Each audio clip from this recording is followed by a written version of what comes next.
I'm Kira Bailey, and welcome to Behind the Gate, the podcast where we go beyond the kennels and the chaos to uncover what it really takes to run a successful pet business. Today, I'm talking with Stephanie Barger, founder of Canine Zen and a certified separation anxiety trainer.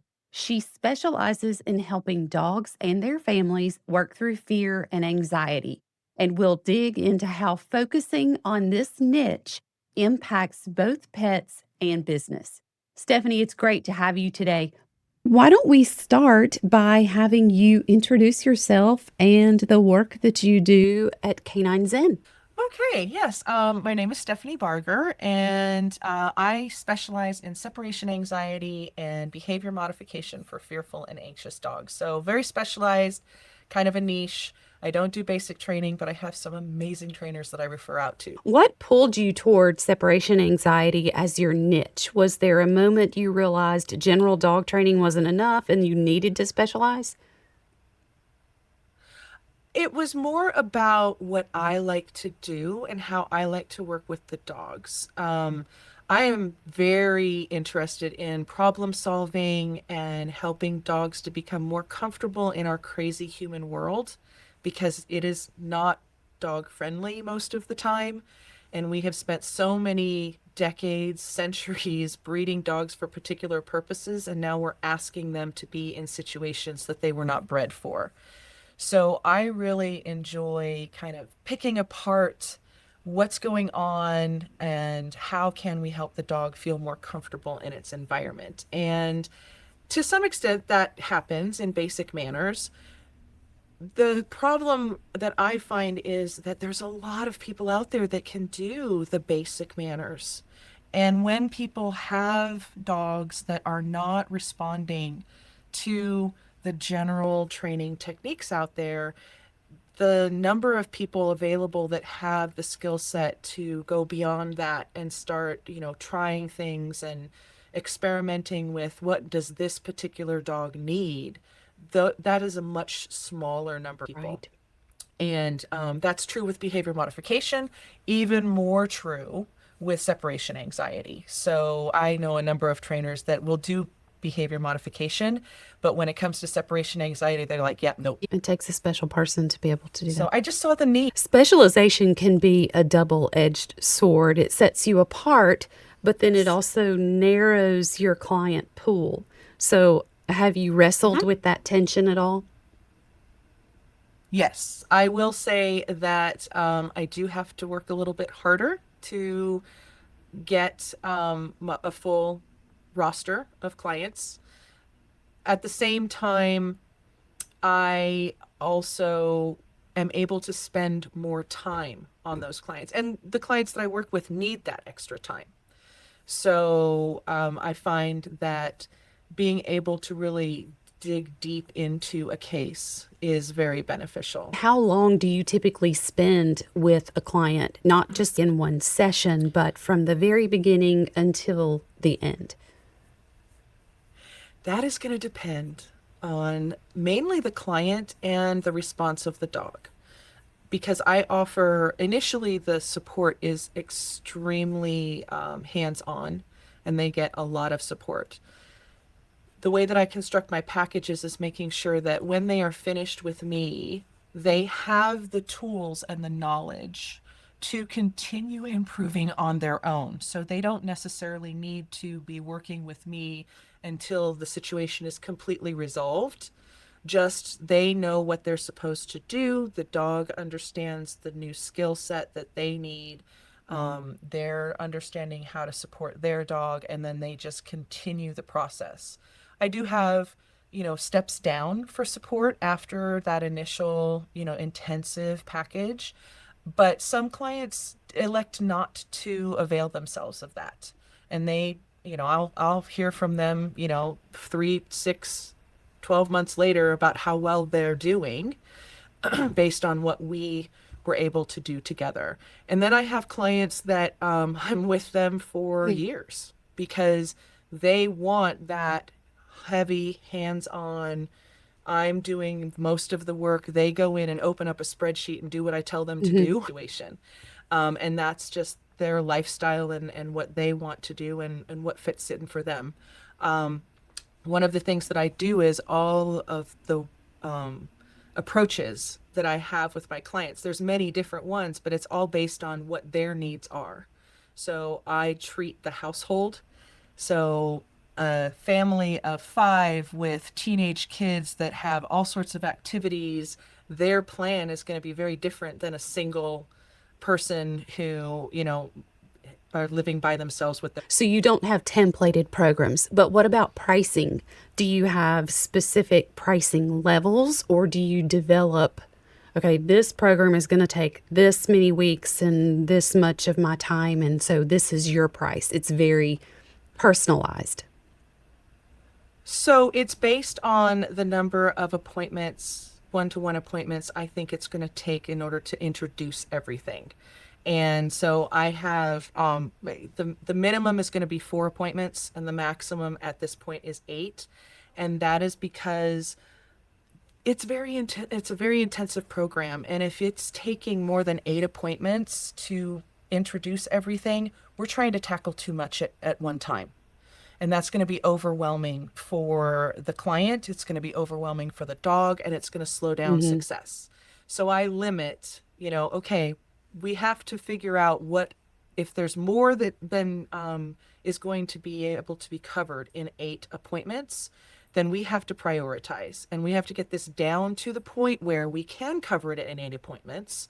And then once we've made enough progress with this batch of skills, then we will talk about another package to introduce. What do you do if someone comes in and they haven't made the progress that they were supposed to make from the last appointment to this appointment, and it's turning into a remedial kind of lesson?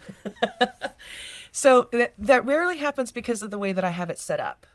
Okay.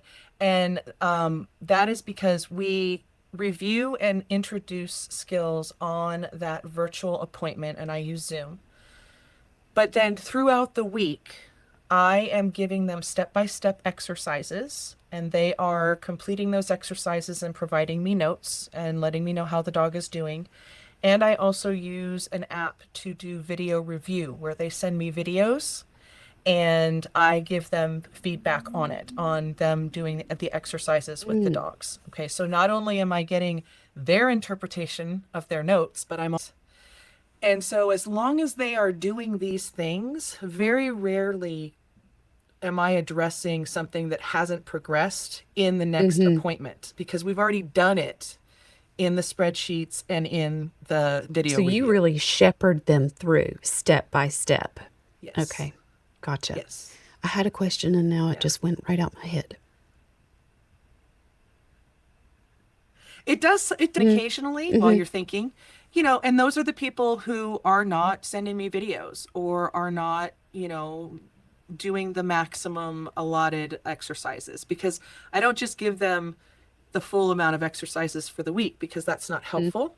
They get 3 exercises on a day, and then I review them, and then I give them the next 3 based on what I saw in the videos. So dipping into the technology part of that, is this some type of, like, you put them into a drip campaign where it goes out automatically on the days that they're supposed to receive whatever lessons for that day? Or do you do it all yourself? I do it all myself because it's tailored to dog. And it's dependent on what kind of notes I get, and how they did on the previous exercise that I gave them. Are they ready for me to make it more complicated, more difficult? Do I need to back it down? Do we need to stay here? And while it would be great if there was something that I felt comfortable out there as far as AI is concerned to help me with that, I haven't found it. And so basically the way that I start off my day is I just go in, I start and end my day by going in and looking at the exercises and making sure that I've viewed the videos that have come in, either overnight or that day. So that's my first thing in the morning, is review videos and prepare the exercises that need to be prepared for the day. And then the last thing that I do is check and see if people have done exercises already, because it's asynchronous, right? So they do it when it fits into their Right. schedule.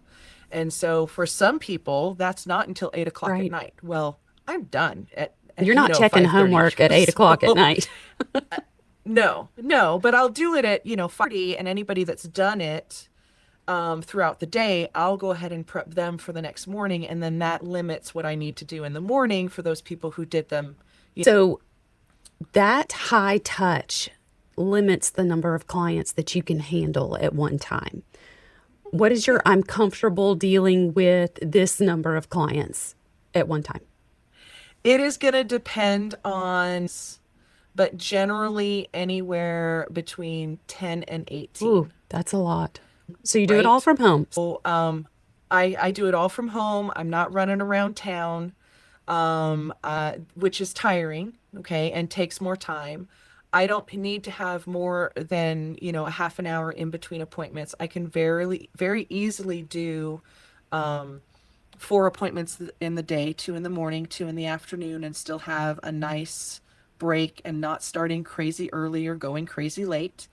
And then I keep one day out of the week for admin. So 16 is a very easy number to Yeah, I can see maintain. that.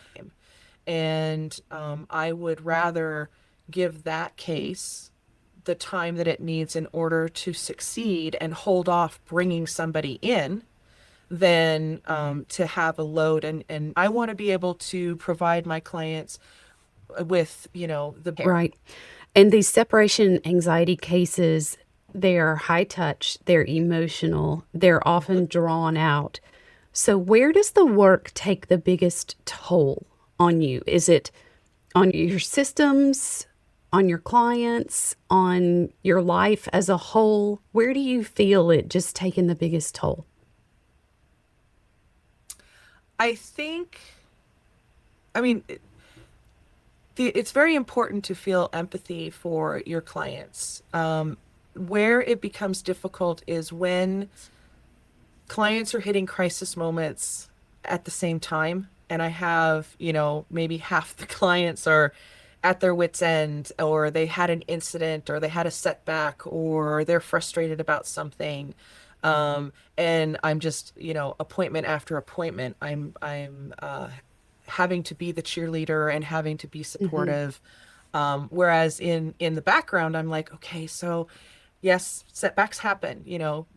Learning is not linear. I have to keep reminding myself, learning where dogs have torn through the drywall. I mean, this is very emotional. And being able to give yourself the grace to take moments, feel your own emotions, and get through them and not just bottle them up, is I find that very important as far as being able to then be that support when if I don't address my own concerns, one of which is really important to realize. I don't care how good a trainer you are. We all have moments when we think that, wow, we just can't do this. We don't know what to do. And it happens to all of us.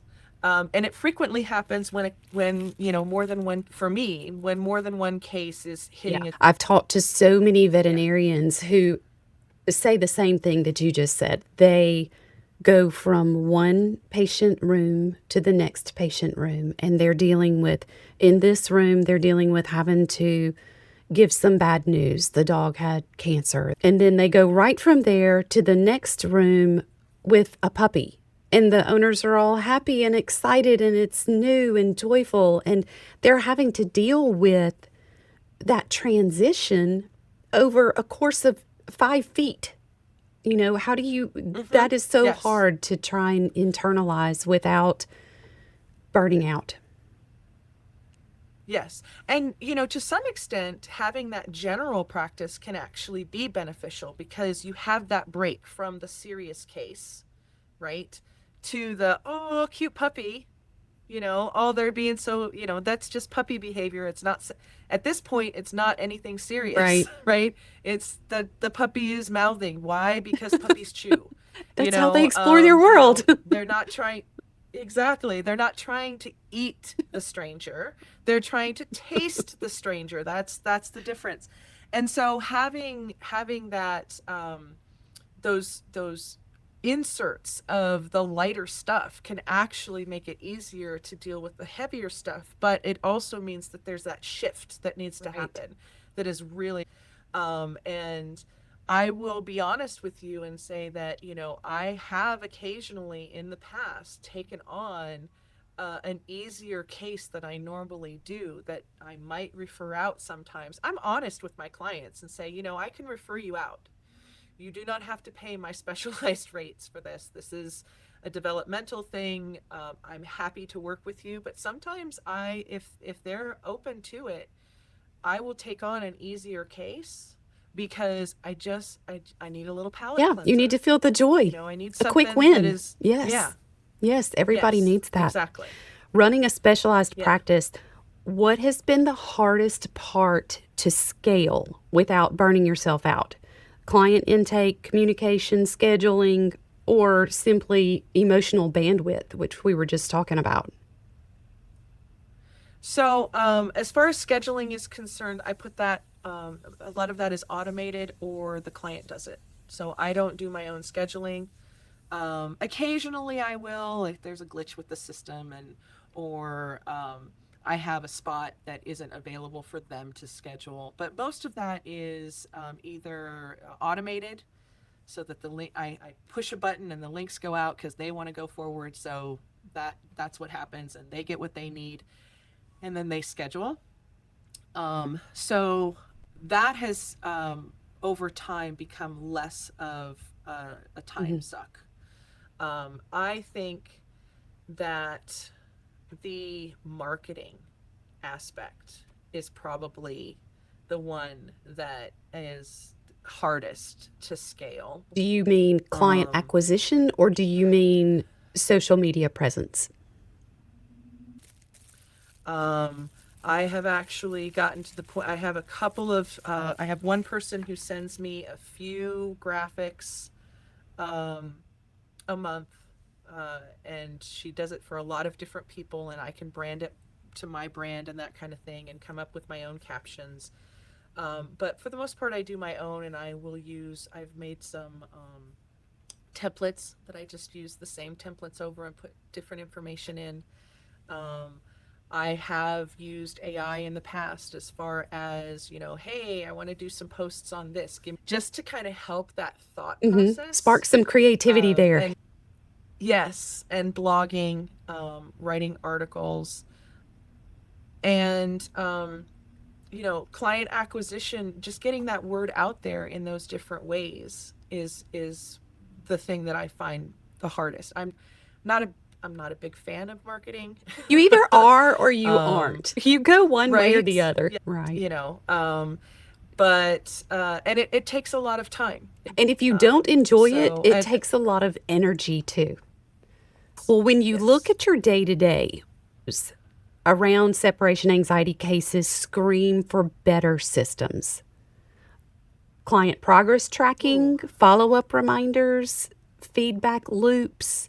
What do you see as missing that would make it easier? So I've got to be honest and say I feel as though I've got a good routine going. Reminders are sent out automatically. Um, I have we communicate for separation anxiety. We communicate exclusively through a spreadsheet, and I'm which I am checking twice a day to make sure that that's happening. As far as analyzing data and that kind of thing, that's just something that you have to do on your own.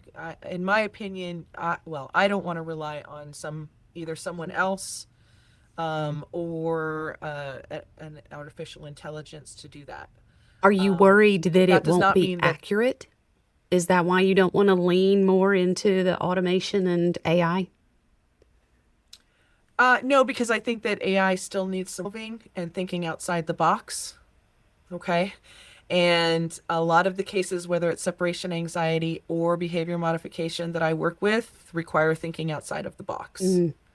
And so I like to analyze my own data. And if I get into a situation where I'm like, okay, I just don't know where to go from here, I consult with another person who has expertise Another in that specialist. area. So yeah, I will consult with another CSAT.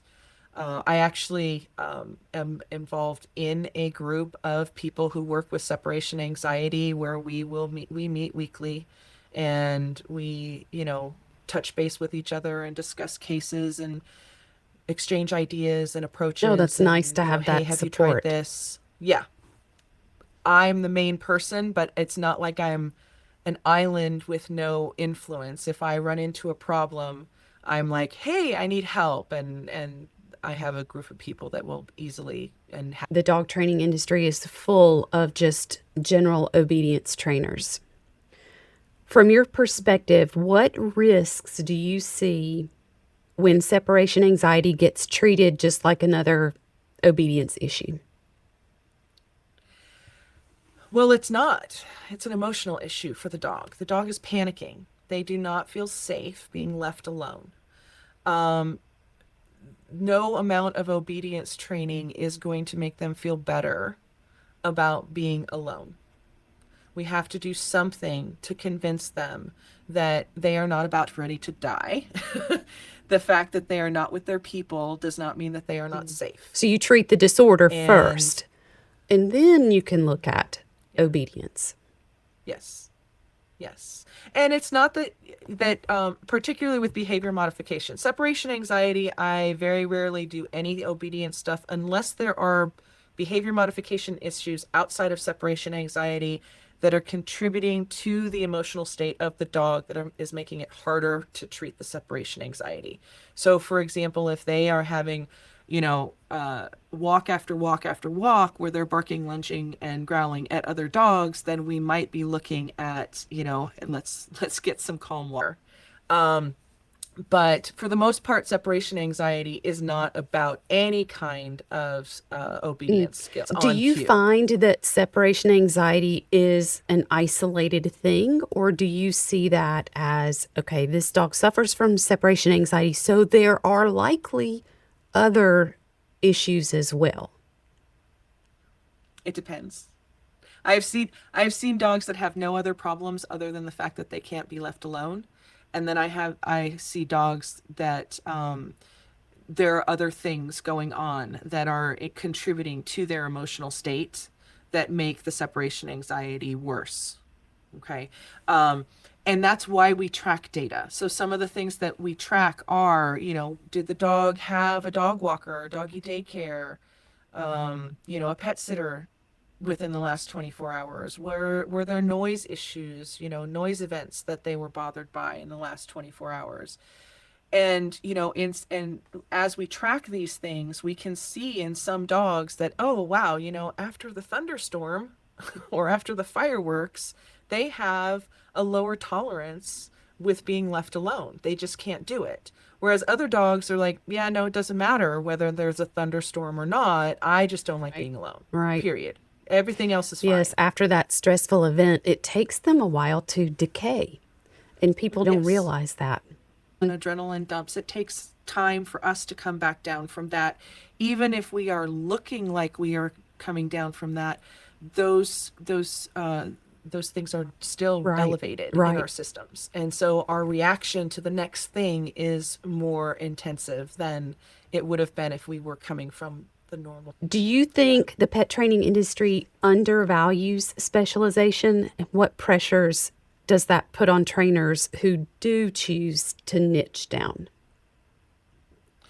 I don't know that the industry undervalues specialization. I think that it is difficult for the public to understand how important those specializations are, and to recognize that if you are coming to a person who is a wonderful dog trainer, but all they do is puppies, and you have an adult dog that is dealing with behavior issues, their qualifications are not right, and paying attention to what kind of certifications, what kind of cases, what kind of history does that trainer have, and making sure that you're getting the correct one. It's just like, when you take your child to the GP as opposed to the Hmm. specialist, right? And so recognizing that, and I'm not trying to compare dog trainers to doctors, but there is that specialization where, more experience, more education, more certifications, more training means that they can handle cases that somebody else can't or doesn't want to, Right. frankly. I mean, I have a number of people that I know, they intentionally own. That is definitely a problem in the training industry. The public thinks, so it's a dog trainer. This dog trainer is the same as that dog trainer. Well, that is not the case Yeah, at all. right. So fast Yes. forward 5 years. What does a Hmm. sustainable, specialized canine zen look like, both for you as a trainer and for the dogs and the families you serve? Well, I would like to make sure that I'm busy, of course. But I think that sustainable for me is whether people are paying for my services or they're just using, the information that I put out there in the various, venues that I do, whether that's at events or on social media or in articles, that they are actually getting value that is helping them to live happy. And to me, that's what would be sustainable. Obviously, the monetary part has to play a part, otherwise I won't be in business Exactly. anymore. But I really am interested in making sure that while making a living wage, I am also helping those people who are not able to necessarily afford my prices. One of the ways that I do that is I work with one of the local shelters has started to do economical dog training classes for people who can't really afford, a one-on-one thing with trainers. And I'm doing their reactive rover class, Mm, and so um, I am able to provide them with a service that they're not having to pay those high rates for because it's by the mm, shelter so that they can get the low cost training. And so things like that I think are very important for us as trainers. We all need to make a living. At the same time, finding ways that you can do that while giving back to the community and helping those people who may not be able to afford your services, but love their dog and have, simply through the luck of the draw, gotten a dog that is not well mm-hmm. adjusted reason. And we all know that's a combination of nature and nurture. Um, and some things the guardians have control over, and some things the guardians don't have control over. And being able to keep the dogs that they love in some way, shape, or form, and coming up with ways that isn't just about them paying your Mm-hmm. rates. And some trainers will offer so many scholarships. They'll have one person that they will the one slot in their or two slots in their schedule where that's a Right. scholarship, and or they'll offer uh, sliding Mm-hmm. rates. Mm-hmm. So, there's lots of different ways to do it, and I think that that's a great way of sustaining your business to make sure that you're getting your needs met, and you can keep a roof over your head, but also helping those people that, they just want their dogs to be happy and they just want to be able to keep their Mm-hmm. dogs. Mm-hmm. I know that you mentioned you love to mentor trainers. Tell me about that. Hmm. Well, I work with Animal Behavior College. I'm one of their mentors, so I've mentored a few students that have come out of there. I have currently one that is with the Behavior Institute. I find it interesting and exciting to kind of help guide. new trainers, especially ones that have been exposed to methods that may cause fear or pain in the dog, and being able to give them alternatives to that, because we all know that those methods work.